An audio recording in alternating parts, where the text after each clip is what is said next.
Sa pagsabit ng kaliwat ka ng sunog ang naitatala ng Bureau of Fire Protection. At base sa kanilang datos, isa ang sky lantern sa pinagmumulan ng sunog. Kaya total ban sa pagpapalipad nito ipinatupad. Balitaan mo kami, Alvin Baltasar. Nag-issue na ng Memorandum of Bureau of Fire Protection para sa pagbabawal sa paggamit ng Sky Lantern. Total ban ayon sa BFP ang pasya sa paggamit ng Sky Lantern na nagiging sanhi na rin ng ilang insidente ng sunog na patok gamitin sa mga ganitong panahon. Nobyembre 28 inilabas ang memo, ilang araw bago ang Disyembre. Pagka yan pinalipad na, unattended na siya. We can no longer control kung saan pupunta itutungo yan. Ibali sana kung remote control yan na pwede nating ipabalikin sa open area.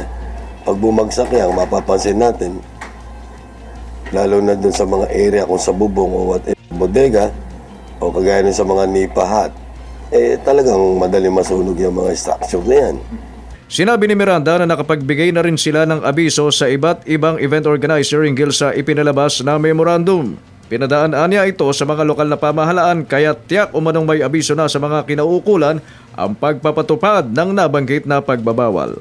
The organizer when conducted naman ng mga events na ganyan, hiran sa Bureau of Fire yan. So definitely, the memorandum circular, na-forward na yan sa mga regional, na ibinabala rin yan sa ating mga concerned city or municipal fire marshal.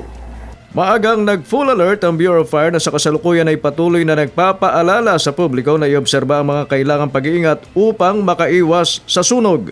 Sa record ng BFP, 2,950 ang naitalang insidente ng sunog noong 2011 habang 2,900 at 61 naman noong 2012.